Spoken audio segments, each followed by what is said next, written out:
to be proud of what we've achieved. I think it's incredible to see what Electron was and is becoming. There's a lot of growth for Electron to continue. We've done things like interplanetary through to suborbital, and it feels like we're kind of, in some ways, just getting started for what Electron can continue to do. So just as we pioneered to bring Electron to market, I think there's just amount of pioneering and development to go moving forward to bring Electron to many other applications. So my name is Cruz Shokura. I'm a vehicle integration technician at Rocketlab. I have been at Rocketlab for 3 days. I think it was just by chance that I started, and it was the 50th. Yeah, it'll be my first time seeing a launch this close, so I'm pretty excited.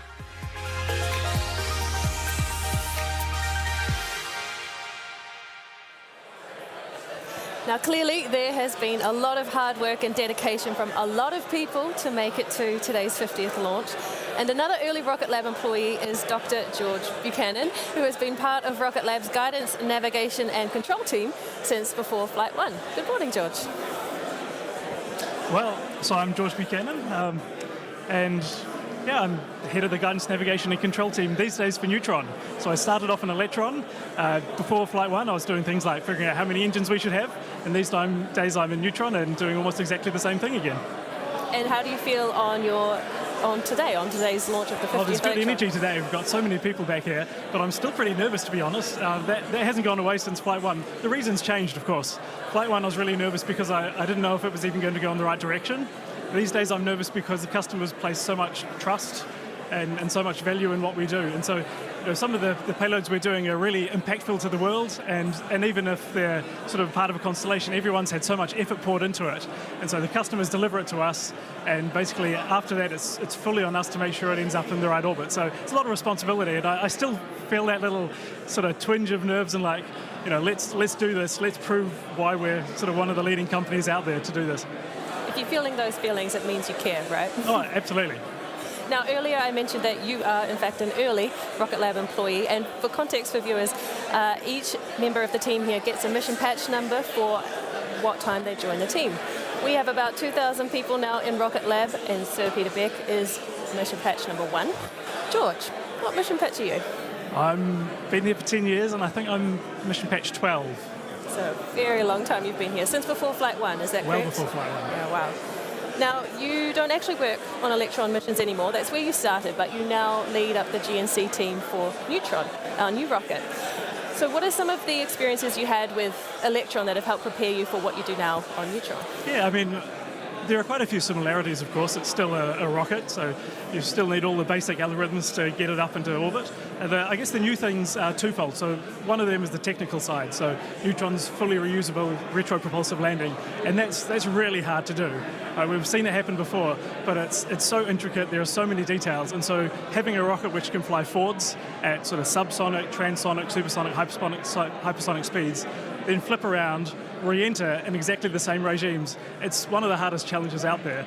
And so leading one of the teams which is really key to this new functionality is incredibly rewarding, but it's, we're learning a whole bunch as well, of course. And then the second thing is that when we developed Electron, we didn't really know what we were doing. Probably shouldn't say this live, but we were a bunch of pretty young people. We hadn't launched rockets before, and so we developed everything from scratch, which is great because we understand the rockets fully. But of course, now we're doing Neutron, and so we can take all of these lessons and apply them. And so we're doing a few things a little bit differently. It's actually not as different as you'll think. We did really well for Electron, but we can tweak a few little things here and there, make it more efficient, particularly so that we can ramp up and really do a huge number of launches quickly. Very cool. Do you have to be a mathematics genius to work in GNC? No, I mean, we're not going to turn anyone away. If you're a mathematic genius, come and join us. But the GNC and flight software teams, we work really closely together. And we've already got a bunch of mathematic geniuses. We're actually a few roles open. Go to the website, have a little look. And sure, you need to be pretty like able, but really what we're looking for is some good problem-solving skills. We're looking for people who are willing to dig into a problem and take ownership of it as well. And then, of course, just being sort of enthusiastic, willing to come in at 5 a.m. for interviews, willing to be on console and launch rockets. You need to be able to pick up anything and run with it. Now, you're outside of Mission Control today, but you have spent plenty of time in the Mission Control Center on a console before. Do you miss it? Say again? Do you miss it? Yes and no. I do miss it, particularly when the rocket lifts off and you sort of feel like, I did that. Whereas these days, of course, I'm working on Neutron and we haven't launched yet. That's coming up soon. But then the stress is pretty immense. Being on console is a funny thing because you're sitting there for hours before launch and half the time you're not doing anything. You're sitting there monitoring everything absolutely carefully, but you're not actually actively doing anything. You're waiting perhaps for the propellants to be loaded. And so you're sitting there in this weird mixture of stress and relaxation. It's very unique. Well, thank you so much, George, for joining us. And if you are interested in one of the guidance, navigation and control roles at Rocketlab, like George did a good pitch for before, then you can come and join us. We have the open roles on our careers page on the Rocketlab website for more info.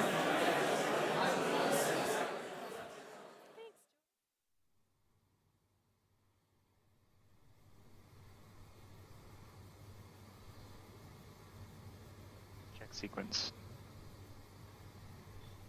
The primary abort switch and watchdog are configured and ready.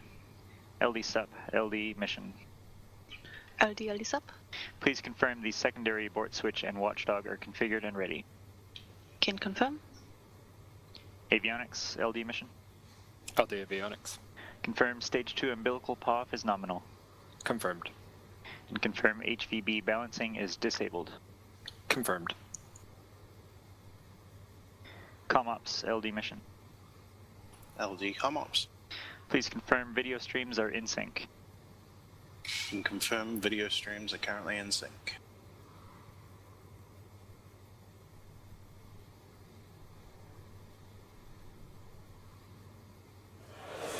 A check-in with the countdown clock, and we are just over 17 minutes to lift off for today's mission.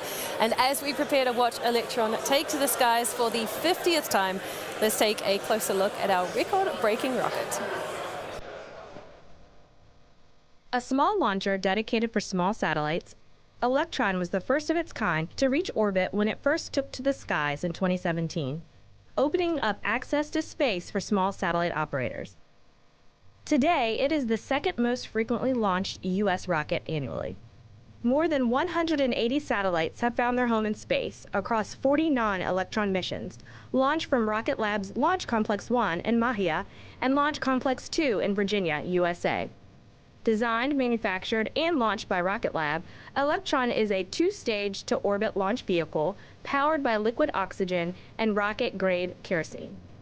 It's the world's first carbon composite orbital launch vehicle, making it strong but still lightweight, and also gives Electron its sleek black look. The rocket is powered by 10 Rutherford engines, 9 at the bottom of the first stage and a 10th space-optimized engine to power the second stage to orbit. The Rutherford engine is the world's first to use an electric pump feed cycle for orbital space travel, making use of the electric motors and batteries to drive its propellant pumps. It's also 3D printed using additive manufacturing processes, another industry first. Electron is also equipped with a third upper stage, known as the kick stage, that serves as the last mile delivery to deploy multiple payloads to precise and individual orbits, even when flying on the same mission.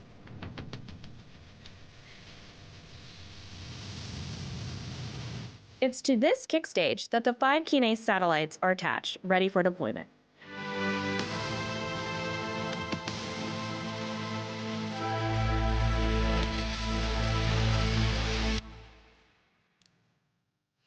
Today's launch will be our 8th launch of the year, putting us well on pace to beat last year's record of 10 launches. And it is lifting off from Launch Complex 1 on New Zealand's Mahia Peninsula, a launch site we built to enable high-frequency launch made possible by the very limited sea and air traffic around that site. It's the world's first orbital launch site and has played host to 45 of 49 Electron missions to date, with the remaining 4 launches taking place from Launch Complex 2 in Wallops, Virginia. Now, Launch Complex 1 is our highest volume launch site, largely thanks to that minimal air and sea traffic. But crucially, it launches our Electron rocket and nothing else.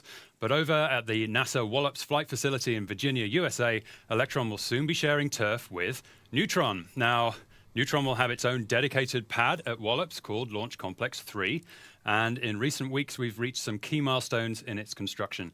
We've poured concrete for the pad, the water tower for the pad's deluge system is up, and the installation of commodities tanks is underway. And just a couple of miles down the road, the Neutron Assembly and Integration Complex is taking shape, and this will be Neutron's final stop before it rolls out to the pad for liftoff mid-next year.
T-minus 12 minutes and all eyes are on Electron. We're coming up on one of the final status checks before liftoff, the go, no-go poll from our operators and mission control and range control. We're going to tune into the audio loops now to listen in for the calls and see if we get perfect greens across the board.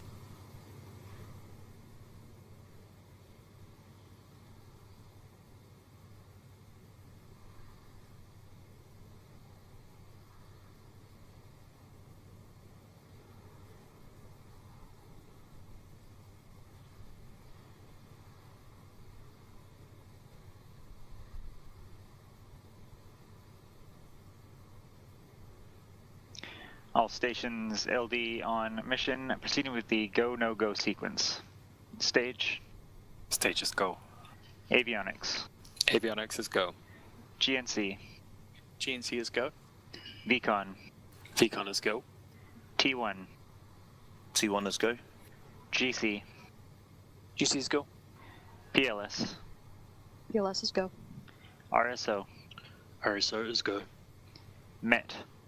MET is go. T1. LD-T1. Confirming go or no go for launch. T1 is go. MM. MM is go. LD sup. LD sub is go. Okay, all stations, the go, no go sequence is complete. We are T-minus 11 minutes and 3 seconds and counting. We are go for terminal count auto sequence at T-minus 10 minutes. From this time, the 3-word hold procedure is in effect. Just the way we like it, greens all around, and we are go for launch. What you heard there was Launch Director Michael Pearson making the call out that we are proceeding with the planned liftoff at 6:13 a.m. local time, now just less than 10 minutes away. So far, we've heard a lot about Electron, the Kinéis payloads on board today, and the team behind all of our launches, but we haven't heard from the man who started it all. So we caught up with our founder and CEO, Sir Peter Beck, who you may know recently received a knighthood for services to aerospace, business, and education. Let's get his take on the road to 50 launches. It shouldn't be forgotten that we weren't the preordained winner of the small launch vehicle race. I can remember, raising capital in Silicon Valley, and the first question that I would always get is, why do you think you can beat Virgin Orbit and Richard Branson?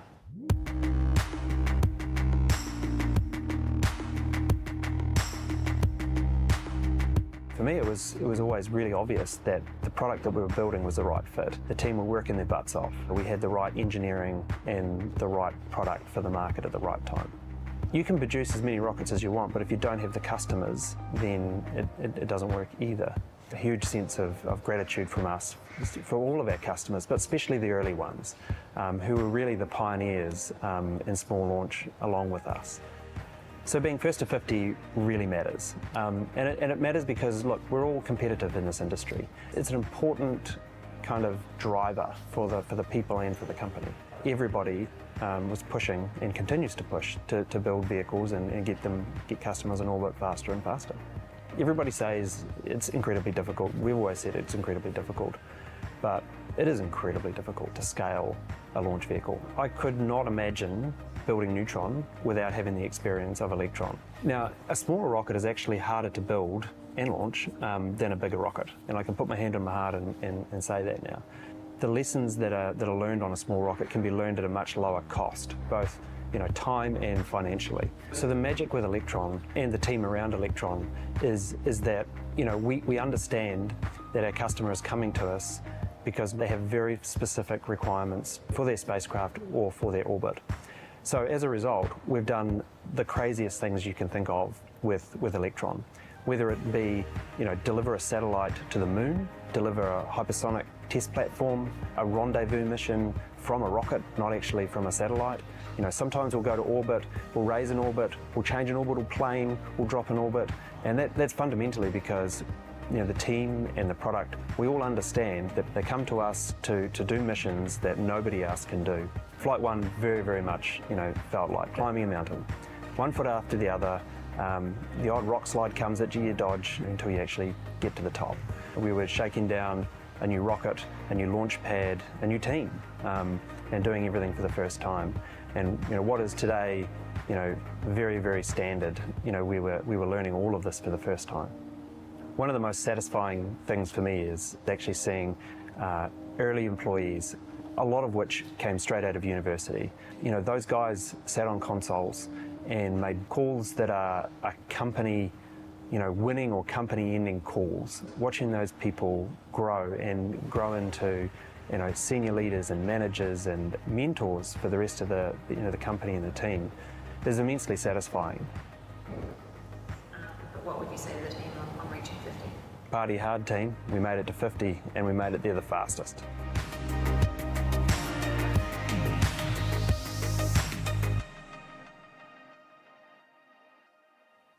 Definitely agree with the sentiment at the end of that video. Congratulations to the Rocketlab team all around the world. Absolutely, dream team.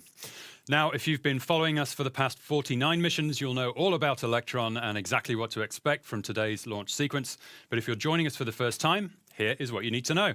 Electron is what's known as a small launch vehicle. It stands at 18 meters or 59 feet tall, and it can lift a payload with a mass of up to around 320 kilos or 705 pounds. Today's payload, though, is around half that mass at 150 kilograms, and the rocket is pretty lightweight too. Electron is the world's first orbital class rocket made from carbon composite material, which is incredibly lightweight for its strength, allowing us to maximize payload capacity, of course, but also giving Electrons their signature black look. Before Electron is fueled, it weighs just 1 ton. But once the tanks are filled with liquid oxygen and kerosene, it weighs more than 12 times that amount. So there you have it, Prachi. Rockets are really just flying fuel tanks with engines to move them in the right direction. Yeah, pretty simple and very true, Jamie. Speaking of those engines, there are 9 3D printed Rutherford engines on Electron's first stage and a single vacuum optimized Rutherford engine on the second stage. Now, there is a lesser known 11th engine on every Electron launch as well, and it is known as Curie. The small but mighty engine is what enables us to maneuver the kick stage in orbit, including raising and lowering orbits to perfectly position satellites that we carry for deployment. Like many rockets, Electron's stages operate a bit like a relay race. The first stage, the single largest structure of the rocket, carries the mission for the first 2.5 minutes of flight, propelling us to around 80 kilometers in altitude. After that, the first stage separates and falls back to Earth in preparation for the second stage to take over the race. That single Rutherford engine on the second stage then burns bright for another 6.5 minutes, propelling us all the way to an elliptical orbit. And then the final leg of the journey is completed by the kick stage, which circularizes the orbit ahead of payload deployment. So now that you know what to expect, let's watch it all unfold in real time as we enter the final minutes of the count. How are we tracking, Muriel? Hey Prachi, we are at 4 minutes 36 seconds remaining in the countdown to liftoff for No Time to Lose. And operations are progressing smoothly as we inch closer to engine ignition for today's launch. Now at T-minus 2 minutes, Electron's flight computer will take over the countdown and autonomously run through the final operations. Liquid oxygen will continue to flow Electron all until T-minus 1 minute and 30 seconds. We hear a call from mission control when that happens, indicating that the lock system is in recirculation. Then after that, we'll hear confirmation that Electron's first and second stages are fully pressurized and ready for launch. Is to listen out for the final 10-second countdown from the launch director. We're going to hand it over now to mission control to listen into that final pre-launch sequence.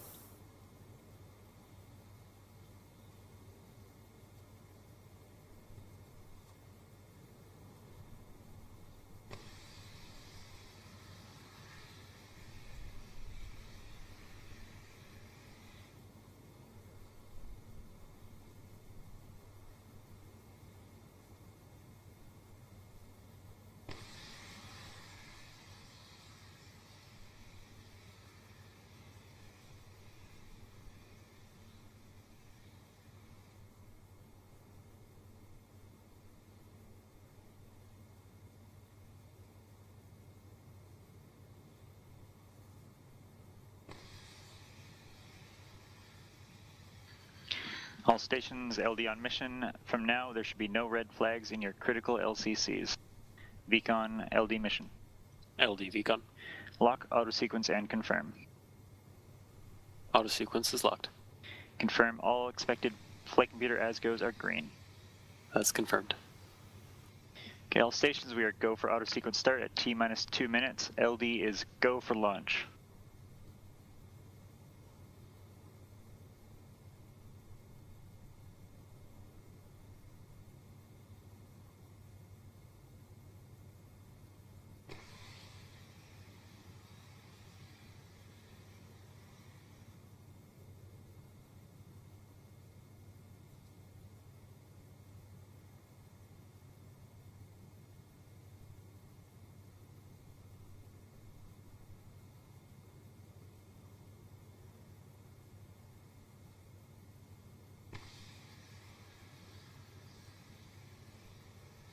Vehicle is fully on internal power.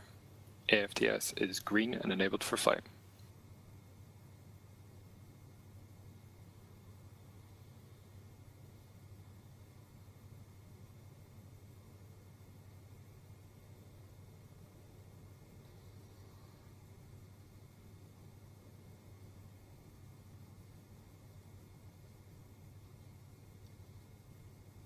Box load is complete. System is in recirculation.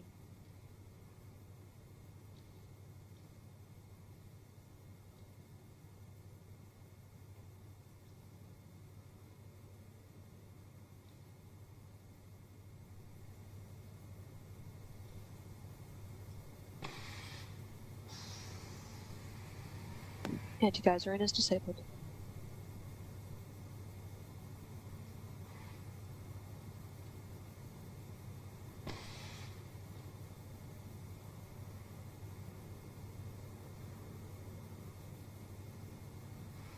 Stage 1 and Stage 2 tanks are pressed for flight. High flow engine purge enabled.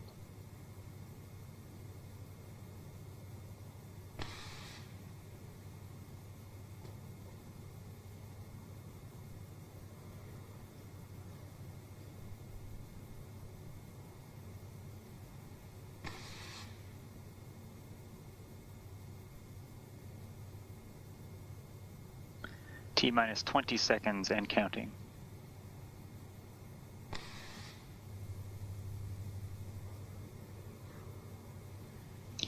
Ten, 9, 8, 7, 6, 5, 4, 3, 2, 1. Liftoff.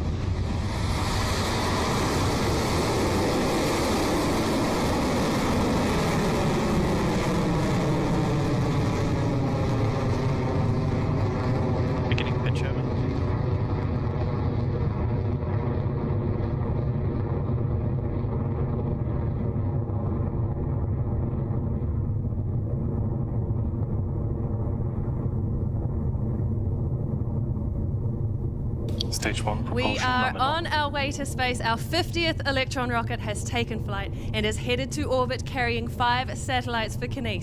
Now up next you'll hear the call out for max Q, or maximum aerodynamic pressure, which is the point in flight when Electron experiences peak structural loads. The GNC operator on console will give us the call that max Q is approaching, and then we'll listen out for confirmation of that. Max Q.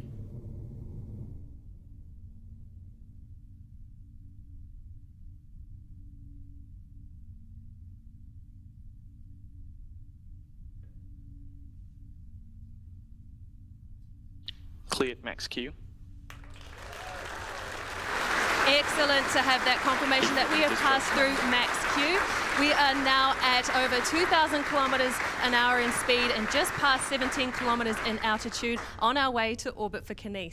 Now next up, there are 3 key events for the mission: main engine cutoff, or MECO, stage separation, and then stage 2 engine ignition. MECO is when all 9 Rutherford engines shut down simultaneously on the first stage to prepare for the next phase in flight. Then after those engines are off, Electron's first and second stages will separate. Stage 1 will return back to Earth, while stage 2 heads in the opposite direction and onward to orbit. Then the vacuum-optimized Rutherford engine on Electron's second stage will light up to propel the stage for this second phase of flight. Now those 3 events all take place in quick succession over just a few seconds, so let's listen in for the calls. 15 seconds to staging.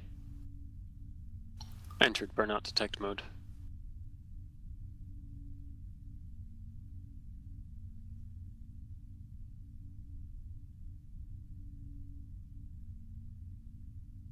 MECO confirmed.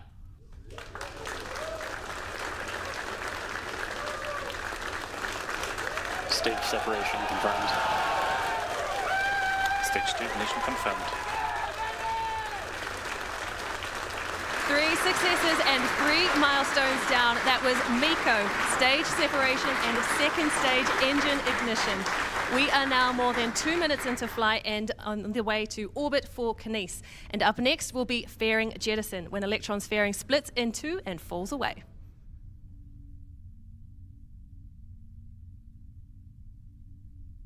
Stage 2 guidance is nominal. Fairing jettison confirmed. And that there was the call out for fairing jettison, in which you also saw on your screen, exposing the payload of Kine's 5 satellites to space ahead of their deployment. Electron is traveling at over 8,000 kilometers an hour and at an altitude past 126 kilometers. Just a couple more minutes remaining in this second stage burn. Holding nominal.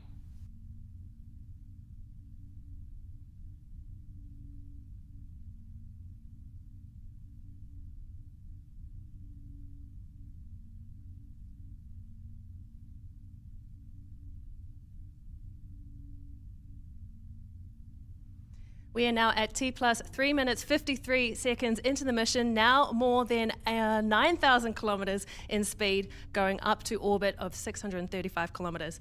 Now, Electron's second stage is moving at more than, like I said, 9,000 kilometers an hour, and we are up past 155 kilometers in altitude as we approach orbital velocity. That sweet spot of balance between moving fast enough to travel around Earth, but not so fast that the satellites escape Earth's gravity altogether.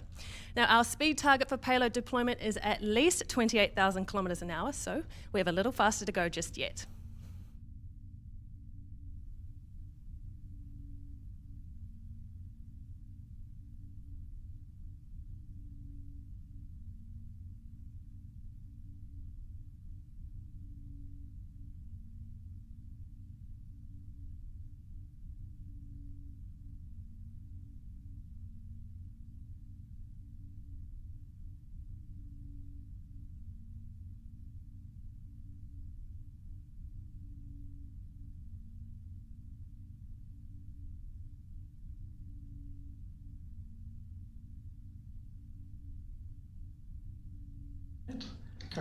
We are still partway through the engine burn on Electron's second stage, and one of the things that sets Electron apart from many other rocket designs is the use of electric pumps in the Rutherford engines. Now, those pumps are powered by batteries, which deplete as the engine draws power throughout the flight. But once we use up all that available energy in one set, we switch to a second set of batteries to complete the mission. And once they're dead, then they're gone, and we lose the batteries to drop the extra weight. Now, this clever little maneuver is referred to as the battery hot swap. Keep an eye on your screen to see those shiny silver batteries eject and fall away, and we should hear the call come from Mission Control soon. HVB battery discharge nominal, approaching hot swap in roughly 30 seconds.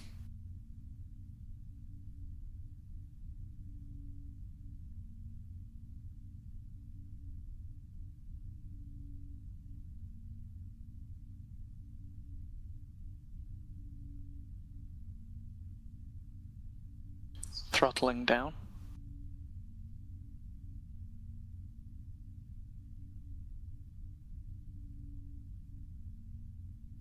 Battery jettison confirmed. Guidance is nominal, 150 seconds remaining. There we go. That was battery hot swap for the second stage Rutherford engine. The mission is continuing nominally at more than 16,000 kilometers an hour and now past 204 kilometers in altitude. And up next, we will have the final phase of stage 2 flight, including SECO, or second engine cutoff, which is then followed by kick stage separation. And this is where the kick stage, which is carrying Kinesis satellites, separates from Electron's second stage. No, the final engine cutoff on stage 2 is coming up now, just shy of 9 minutes into the mission.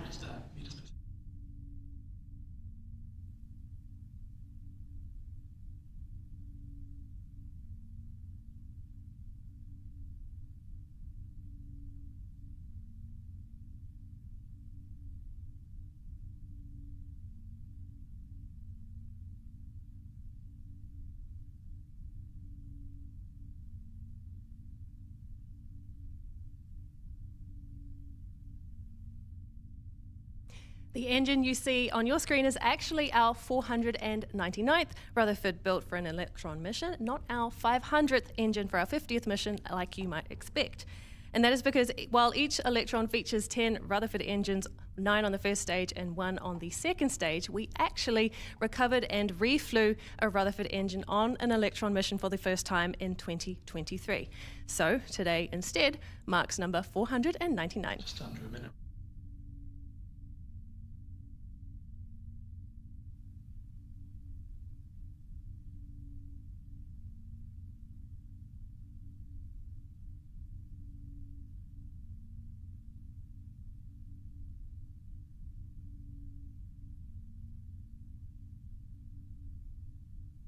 It is now T plus 8 minutes, 22 seconds into the mission, and we are fast approaching second engine cutoff.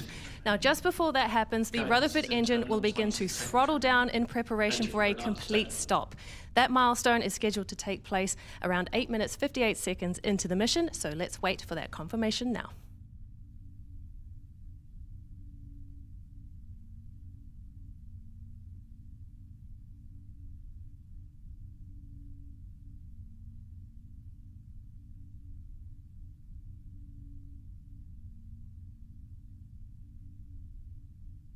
SECO confirmed.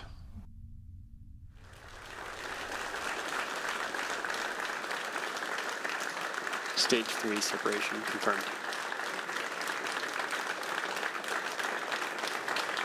Nominal transfer. Great news there from Mission Control. The second stage engine has now shut down and the kick stage has separated.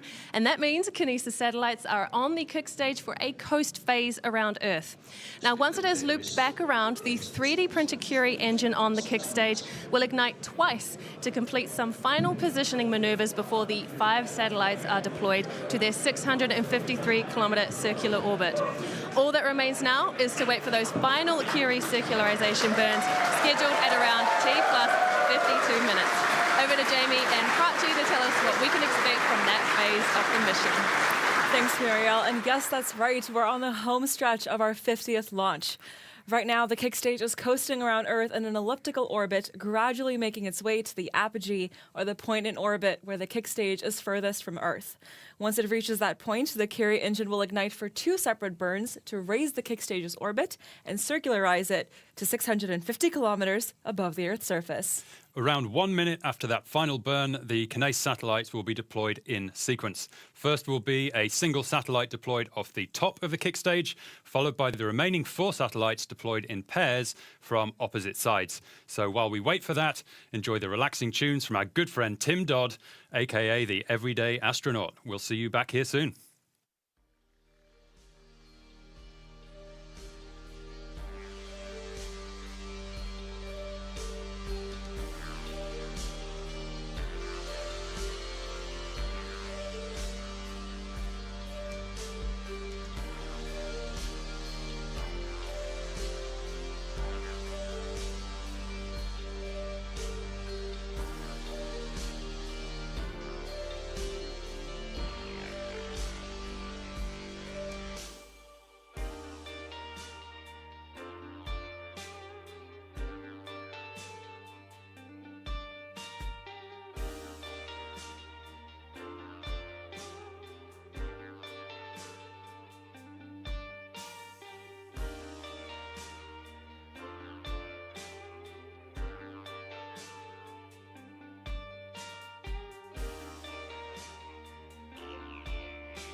Welcome back to the launch of No Time to Lose, our 50th Electron launch.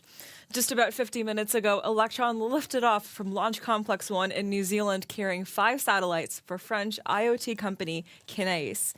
Those satellites are now just minutes away from being deployed to their final orbits. Yes, the Kickstage's Curie engine is performing 2 burns today to position the satellites for precise deployment. The first of those has Curie lighting up to place the Kickstage and Kinéis payloads on a circular path, what we call circularizing the orbit, and this burn lasts for just under 3 minutes. We're approaching ignition for that shortly.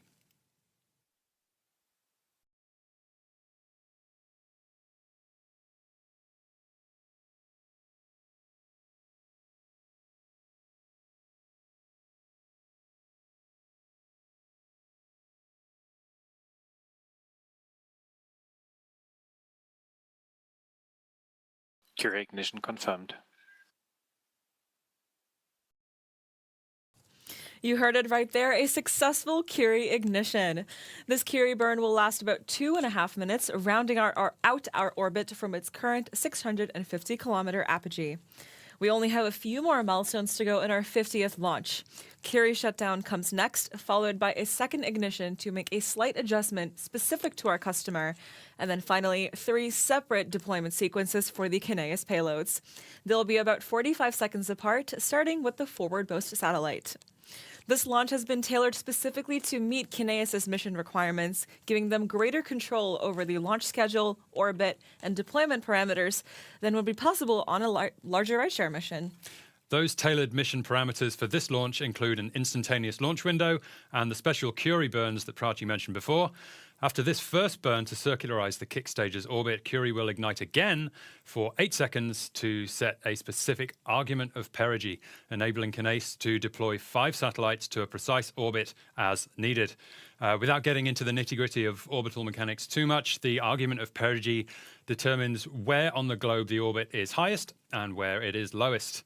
A little bit more complicated than that, but that's why we have an expert team here guiding the mission.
Curie engine cutoff confirmed.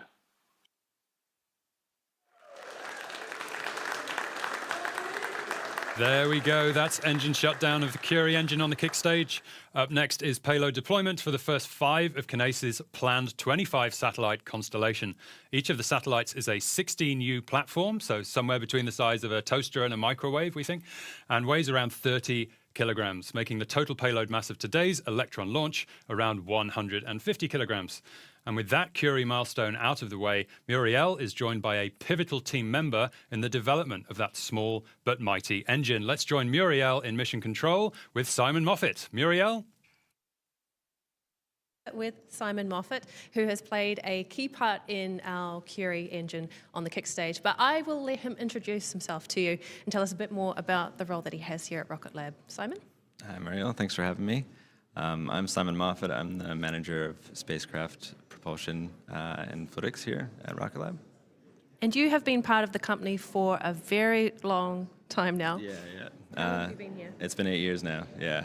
And I was an intern before that, so coming up on almost 10 years since I first started the company. I wonder what 10 years in Rocketlab years really is. It's a long time. Now, you brought a special treat for us today. Can we hold this up for the camera to see it? And can you please describe to me what this is? Yeah, so this is the Curie engine. This is the thrust chamber for the Curie. Normally on Electron, Curie has a bit more going on. There's tanks and valves and a few other things, but this is just the thrust chamber.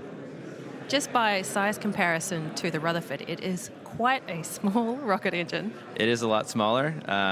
Definitely doesn't pack quite the same punch, but it's quite a precise instrument. Gets us into a very accurate orbit for the payloads.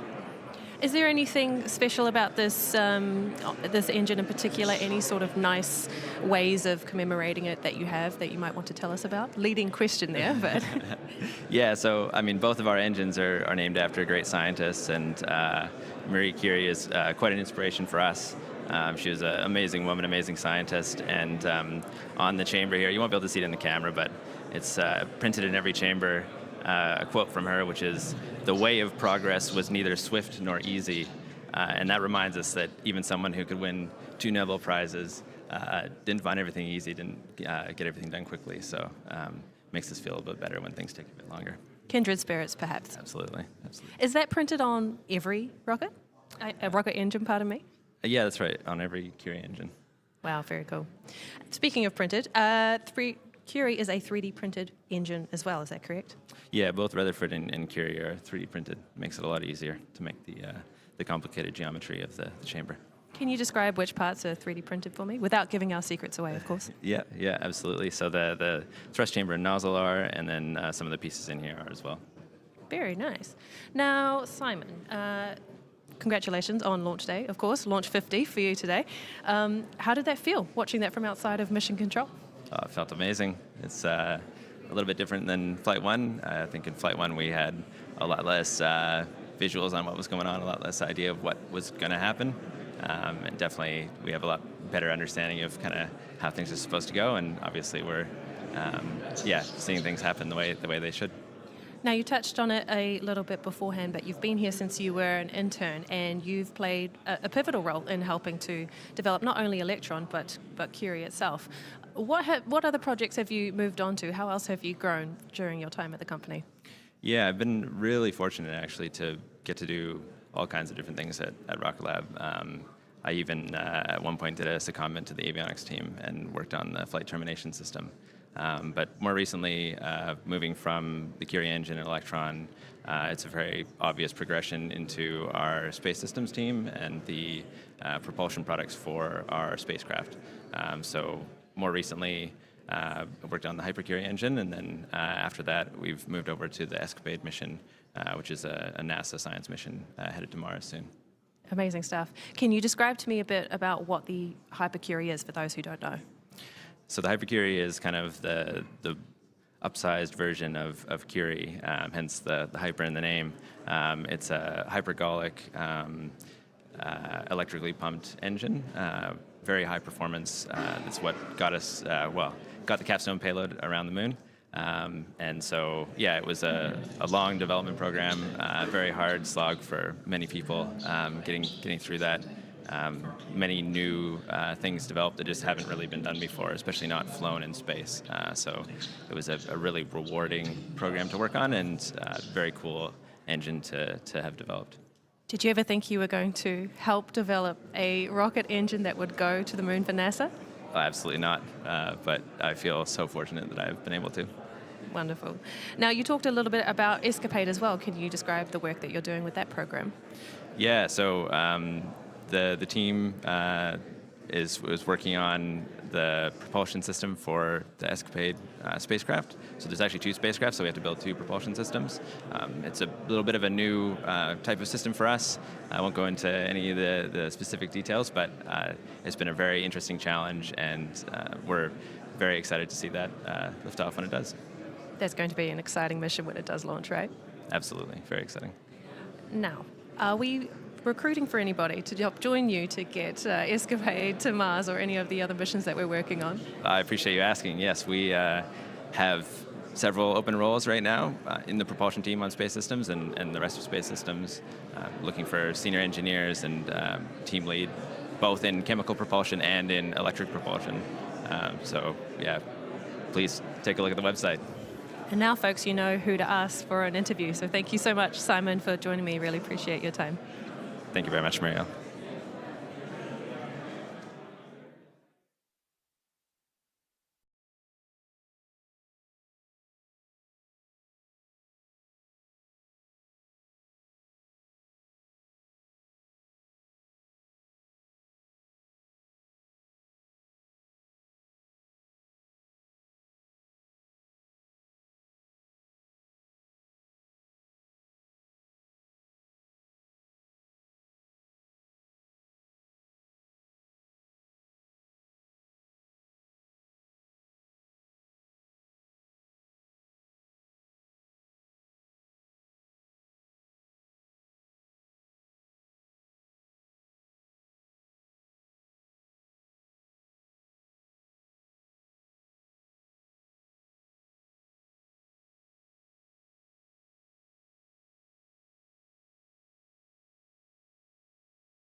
Curie ignition confirmed.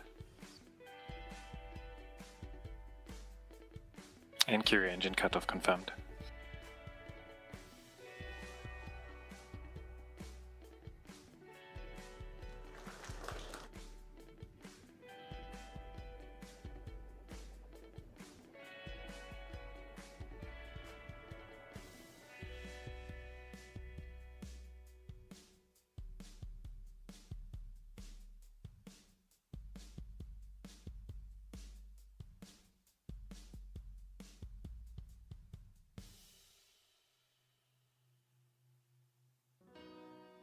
Perfect final orbit.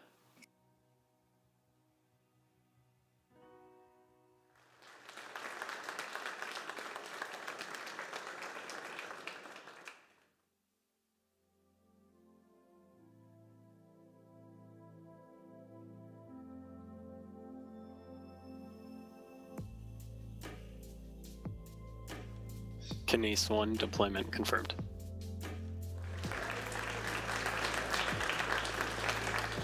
There it is, deployment of CNES 1. The first satellite of the CNES constellation is now at home. Up next will be CNES 2 and 4, followed by CNES 3 and 5.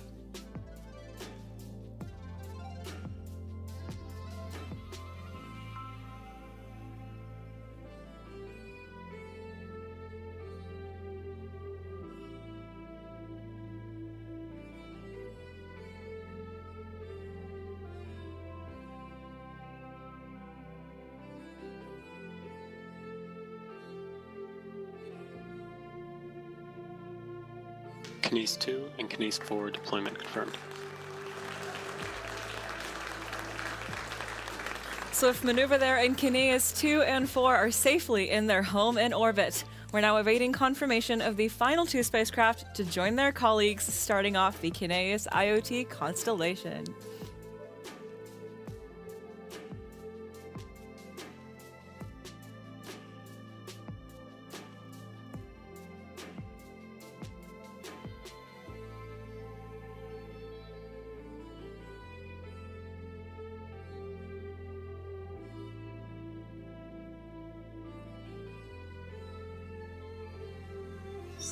CNES 3 and CNES 5 deployments confirmed.